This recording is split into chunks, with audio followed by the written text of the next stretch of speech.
아침이었다. 빛나는 태양의 햇살이 부드러운 바다의 찬 물결 위에 황금빛으로 출렁이고 있었다. 해변으로부터 1km쯤 떨어진 곳에서 고기잡이 배 한 척이 먹이를 던져주며 물고기들을 유인하고 있었다. 아침 먹이를 찾고 있던 갈매기 떼에게도 그 소식이 전해졌고 수천 마리의 갈매기들이 몸을 던져 한 조각의 먹이를 얻기 위해 싸움을 벌였다. 그렇게 또 하루의 분주한 날이 시작되고 있었다. 고기잡이 배와 멀리 떨어진 해변 저 너머에서 조나단 리빙스턴 시걸은 혼자서 나르는 연습을 하고 있었다. 그는 바람이 얼굴에 속삭이며 불어올 때까지 그의 아래에서 바다가 고요히 누워 있을 때까지 날았다. 대부분의 갈매기들은 비상의 가장 단순한 사실, 곧 먹이를 찾아 해변으로부터 떠났다가 다시 돌아오는 방법 이상의 것을 배우는 것에는 신경 쓰지 않았다. 대부분의 갈매기들이 중요하게 생각하는 것은 나르는 것이 아니라 먹는 것이었다. 하지만 이 갈매기에게는 먹는 것이 아니라 나르는 것이 더 중요했다. 그 무엇보다도 조나단 리빙스턴 시걸은 나르는 것을 사랑했다. Most girls don't bother to learn more than the simplest fact of flight. For most girls, it is not flying that matters but eating. 갈매기 조나단이 다른 갈매기들과 다른 점이다. 이런 조나단에게 그의 어머니가 물었다. 넌 다른 갈매기들처럼 되는 게 그렇게도 힘든 거니? 저공 비행 따윈 펠리컨이나 알바트로스에게 맡길 수 없어? 넌 왜 잘 먹지도 않니? 넌 너무 말라서 뼈와 깃털뿐이구나. 뼈와 깃털뿐이어도 상관없어요. 전 다만 공중에서 제가 뭘 할 수 있고 뭘 할 수 없는가를 알고 싶을 뿐이에요. 그게 전부예요. 내 말을 들어봐라 조나단, 그의 아버지가 말했다. 겨울이 멀지 않았다. 고기잡이하는 배들도 거의 없어질 것이고 수면에서 놀던 물고기들도 깊은 데서 헤엄칠 것이다. 만일 네가 꼭 배우고자 한다면 먼저 먹이를 구하는 법부터 배우거라. 나르는 것만으론 먹고 살 수가 없다는 걸 알 것이다. 네가 나르는 이유는 어디까지나 먹기 위해서라는 걸 잊지 말아야 한다. 조나단은 반항하지 않고 고개를 끄덕였다. 그는 그 후 며칠 동안 다른 갈매기들처럼 행동하려고 노력했다. 하지만 이건 정말 무의미한 것이야. 그렇게 생각하면서 그는 힘들게 획득한 멸치를 자기를 추격하는 굶주린 늙은 갈매기에게 일부러 떨어뜨려 주었다. 이런 시간을 모두 나르는 연습을 하는 데 쓸 수 있다면 얼마나 좋을까. 배울 것이 너무나 많은데. 조나단은 또다시 혼자 바다 먼 곳에서 배는 고프지만 행복한 마음으로 나르는 연습을 했다. 그는 다른 갈매기들과 잡담하는 데 시간을 낭비하지 않고 해가 저문 뒤에도 계속해서 나르는 연습을 했다. 공중회전, 저속회전, 바람개비 돌기, 몸을 뒤집으며 회전하기, 순간 방향 바꾸기, 낙하하기 등을 터득했다. 무한한 수평선을 오가면서.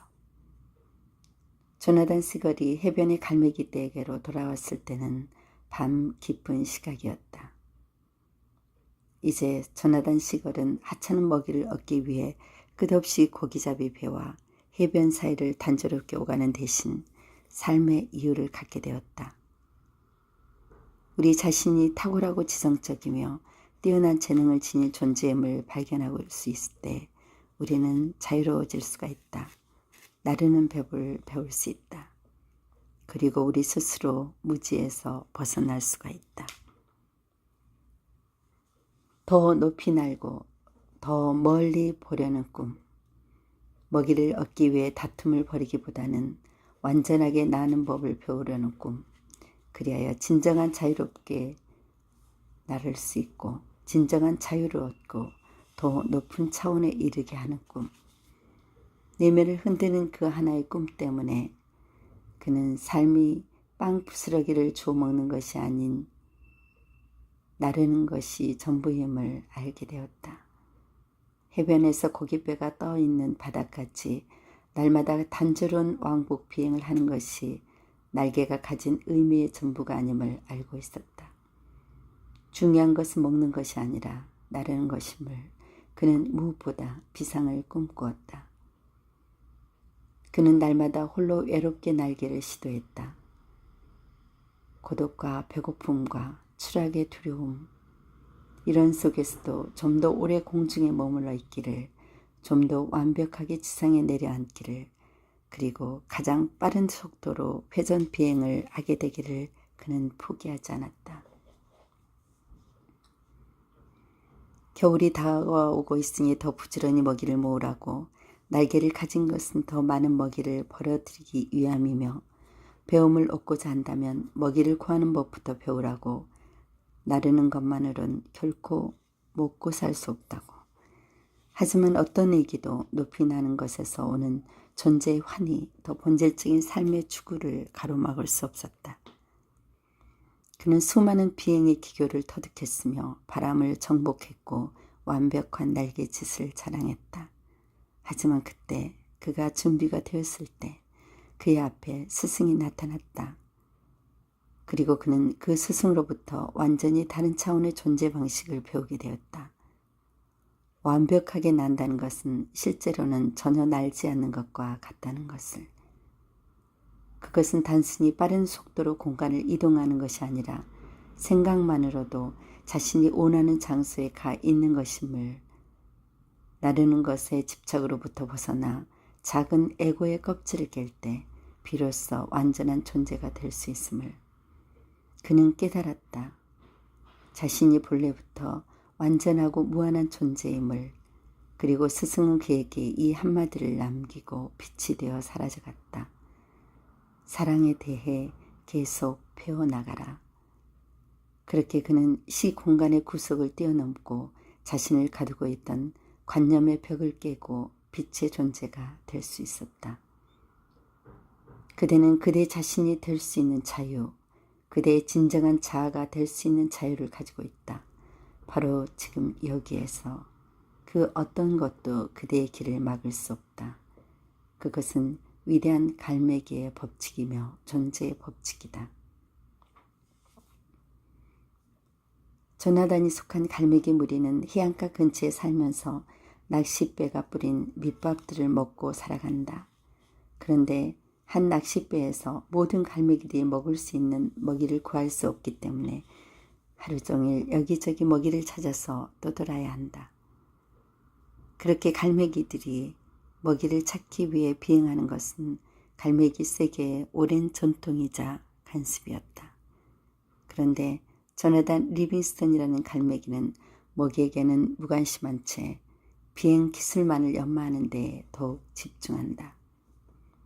조나단은 공중회전, 횡전, 고속낙하, 초고속도 비행 등 끊임없이 연습하면서 엄마에게 자신은 단지 공중에서 뭘 할 수 있고 뭘 할 수 없는지 알고 싶은 게 전부라고 말한다. 조나단은 대단한 모험가이며 노력파이다. 오로지 더 높이, 더 멀리, 더 빠르게 나는 일이 가장 중요하다고 생각한다. 조나단은 죽음의 위험을 안고 수천 비트 상공에서 자신의 한계 속도를 넘어 수직 하강을 한다. 만일 실패한다면 자신이 수백만 조각으로 흩어진다는 사실을 알면서 행동에 옮긴다.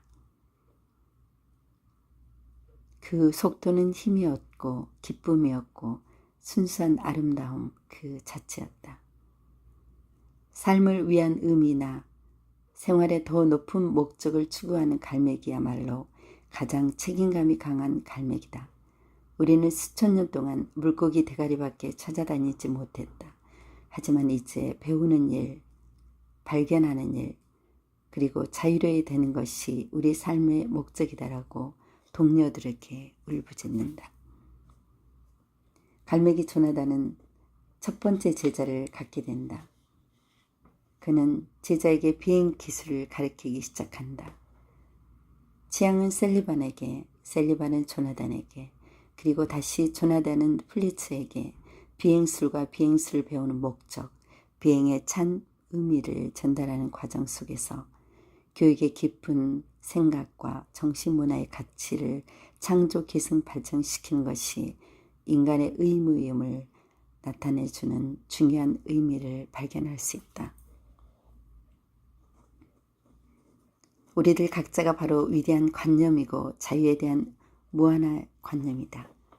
조나단은 그런 생각을 새로운 생도들에게 말한다. 진정한 자기 자신으로 돌아갈 자유를 얻은 것이다. 아무것도 그 길을 방해할 수는 없다. 그것이 위대한 갈매기의 법칙이며 실존하는 참다운 법칙이다. 갈매기에게 있어 나르는 것은 천리이며 자유는 갈매기의 본질이다. 그 자유를 가로막는 것은 의식이든 미신이든 또 어떤 형태의 제약이든 파기해야 한다.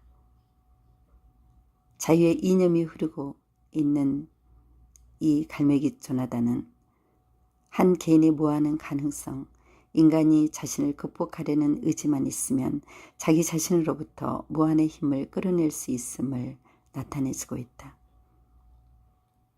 조나단은 말한다. 진정한 갈매기의 모습, 즉 그들 모두의 속에 있는 선을 발견하도록 노력해야만 한다. 또 그들 스스로가 그것을 발견하도록 도와주지 않으면 안 된다. 내가 말하는 사랑이란 그런 거다. 그 요령을 터득하면 그건 그것대로 즐거운 것이다. 눈이 말하는 것을 그대로 믿어서는 안 된다. 눈에 보이는 것은 모두가 한결같은 한결 따름이다. 마음의 눈으로 보고 그것으로 이미 알고 있는 것을 찾아야 한다. 그러면 어떻게 나는지 그 방법을 발견할 수 있을 것이다. 조나단은 권태와 공포, 분노가 한 갈매기의 인생을 그토록 짧게 만든다는 것을 발견한다. 더 높이, 더 멀리 보기 위해 더 높이 날개를 꿈꾸는 사람들의 성서, 갈매기의 꿈, 작가 리처드 바크는 어느 날 저녁 해변을 거닐다가 공중에서 들려오는 목소리에 이끌려 집으로 돌아와 곧바로 이 작품을 써갔다. 주인공은 조나단 리빈스턴 시걸의 험난한 삶의 여정처럼 갈매기의 꿈은 처음에는 철저히 예면당해 18군데의 출판사들로부터 출간을 거절당했다. 하지만 서부 해안의 젊은 세대들과 히피들이 손으로 베껴 써가면서 이 작품을 돌려읽기 시작했고 그것이 몇 해에 걸쳐 조금씩 퍼져가 이윽고 널리 읽히게 되었다. 책이 세상에 출간되자 성직자들은 신의 영역에 도전하는 오만의 죄로 가득한 작품이라고 비난했고 문학계에서조차 이 작품을 인정하지 않아 어떤 상도 수상할 수 없었다. 하지만 지난 수십 년 동안 출판계의 가장 놀라운 기적이라는 찬사를 들으며 많은 독자층을 확보했다. 리처드 바크의 메시지는 의존보다는 자유를, 기존 질서의 순응보다는 진정한 삶을 향한 껍질 깨기를, 몇몇 선택된 자만이 위대한 인물이 아니라 인간 모두가 위대함의 가능성을 내면에 간직하고 있다는 깨달음을 담고 있다. 모든 존재가 가진 초월한 능력, 고통스러운 비상 끝에 찾아오는 진정한 자아의 실현. 이 작품은 무한한 자유의 가능성을 일깨우고 있다. 단지 먹고 사는 것에 안주하지 말 것, 가장 높이 나는 새가 가장 멀리 본다는 삶의 진리를 우리에게 가르친다. The birds that flies high seek the farthest. 이 작품에 말하고자 하는 가장 큰 이야기다.